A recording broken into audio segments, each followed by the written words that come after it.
Bismillahirrahmanirrahim. Assalamualaikum warahmatullahi wabarakatuh. Selamat pagi, salam sejahtera bagi kita semuanya. Yang saya hormati pimpinan dan anggota lembaga-lembaga negara, yang saya hormati para menteri Kabinet Kerja, yang saya hormati Panglima Tentara Nasional Indonesia dan para Kepala Staf Angkatan dan Kapolri, yang saya hormati Bapak Tri Sutrisno beserta Ibu, segenap prajurit TNI yang saya cintai dan yang saya banggakan, seluruh rakyat yang pada pagi hari ini hadirin, dan tamu undangan yang saya muliakan.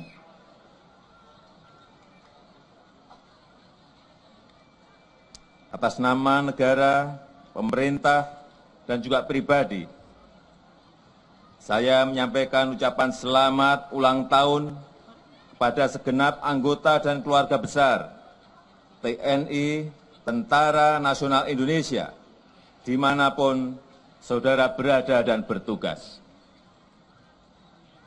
Secara khusus, ucapan terima kasih dan penghargaan yang setinggi-tingginya kepada anggota TNI yang dengan penuh kesungguhan bertugas di daerah pedalaman, di wilayah perbatasan, di wilayah terpencil, di pulau-pulau terdepan, dan anggota TNI yang bertugas di luar negeri sebagai pasukan pemelihara perdamaian, serta para prajurit TNI yang saat ini bahu-membahu memadamkan api kebakaran hutan dan lahan. Saudara-saudara telah dan sedang melaksanakan tugas yang mulia, yang terhormat, dan yang membanggakan bagi bangsa dan negara serta dunia internasional. Hadirin yang saya muliakan, para prajurit TNI yang saya cintai, menapaki usia yang ke-70 tahun, TNI bisa menggunakan momentum ini untuk mengingat kembali jati diri TNI sebagai tentara rakyat, tentara pejuang, tentara nasional, dan tentara profesional. Untuk itu, saya mengapresiasi, menghargai tema Hari Ulang Tahun TNI yang ke-70, yaitu bersama rakyat TNI kuat, hebat, profesional, siap mewujudkan Indonesia yang berdaulat, mandiri, dan berkepribadian. Sejarah mencatat bahwa TNI dilahirkan dari rahim rakyat. Panglima Besar Jenderal Sudirman menyatakan bahwa hubungan TNI dan rakyat adalah ibarat ikan dan air. Ikan tidak akan hidup tanpa air. Rakyatlah yang mengandung, merawat, dan membesarkan TNI. Untuk itu, TNI harus menegaskan jati diri sebagai tentara rakyat. Sebagai tentara rakyat, TNI tidak boleh melupakan rakyat. TNI tidak boleh menyakiti hati rakyat. TNI tidak boleh berjarak dengan rakyat, serta harus selalu bersama-sama rakyat. Hanya dengan bersama-sama rakyat, TNI akan kuat dalam menjalankan tugas pengabdian pada bangsa dan negara. Hanya bersama-sama rakyat, TNI menjadi kekuatan militer yang hebat, kekuatan militer yang disegani, serta kekuatan militer yang diperhitungkan oleh bangsa-bangsa lain di dunia.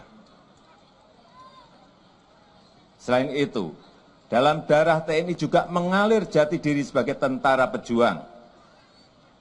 Sebagai tentara pejuang, TNI harus memiliki daya juang dan semangat pantang menyerah untuk mewujudkan Indonesia yang berdaulat, mandiri, dan berkepribadian. Dengan semangat juang, TNI harus mampu menjaga kedaulatan wilayah negara kesatuan Republik Indonesia.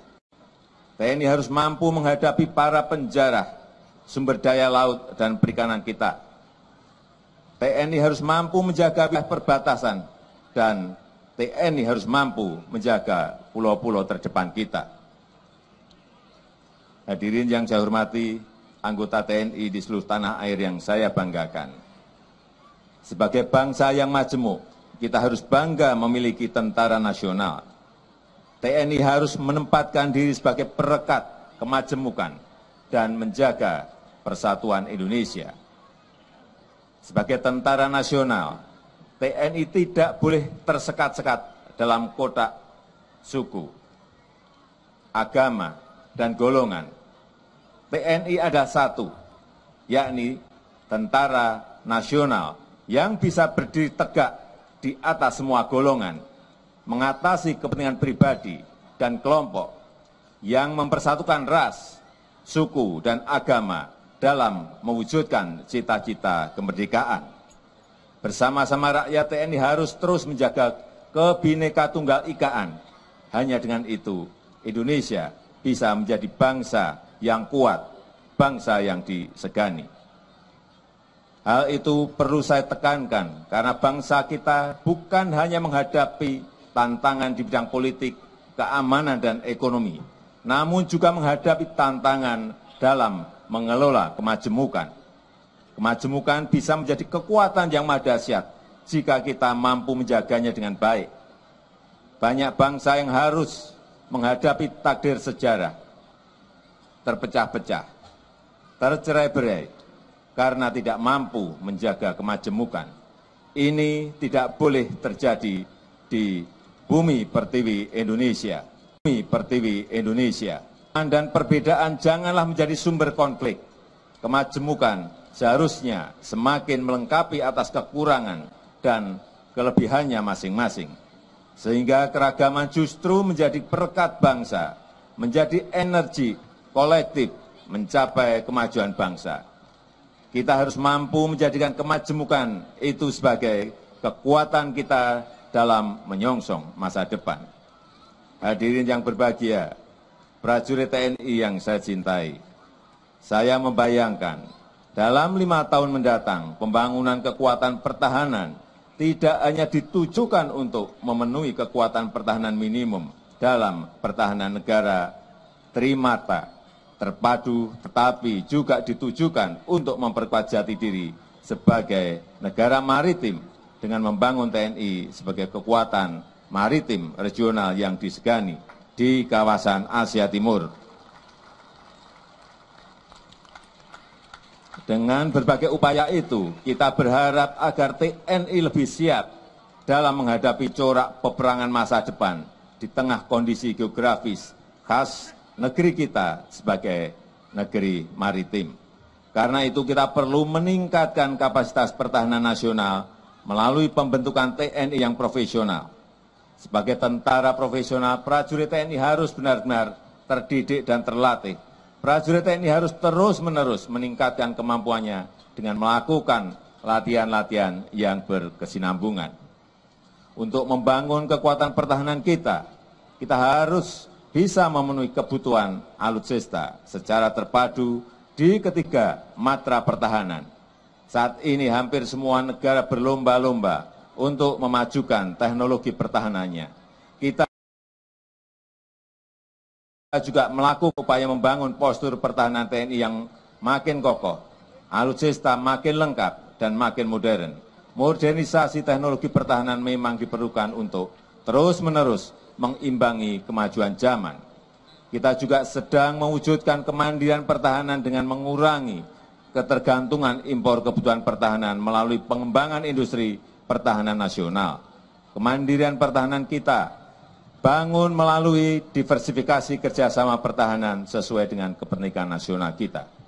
Namun perlu kita ingat, hal tersebut tidak menjadi satu-satunya syarat untuk membangun kekuatan pertahanan negara. Untuk membangun kekuatan pertahanan yang tangguh diperlukan pula pembangunan karakter perjuang dalam diri prajurit TNI. Revolusi karakter mental untuk membangun prajurit yang profesional. Selain itu, tidak kalah pentingnya penyiapan kualifikasi komando, mekanisme persediaan logistik dalam operasi militer dan non-militer, sinergitas antar korps dan antar instansi, serta kualifikasi keterampilan melaksanakan operasi. TNI yang terdidik dan terlatih tidak akan menjadi kekuatan yang efektif apabila prajurit dan keluarganya tidak sejahtera. Untuk itu, negara akan benar-benar memastikan adanya penghormatan yang layak bagi para prajurit TNI.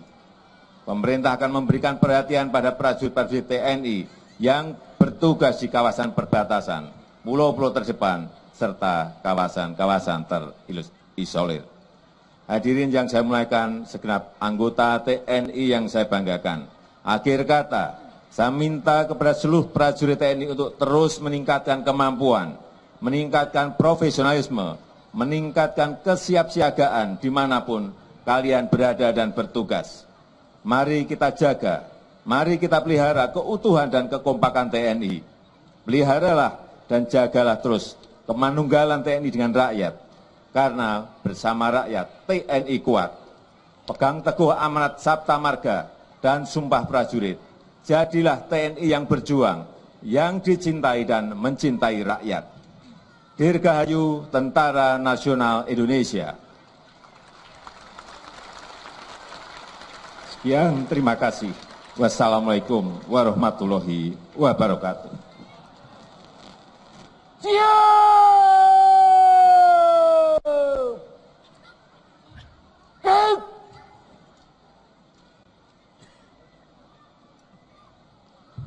Undangan dimohon berdiri. Andika Bayangkari.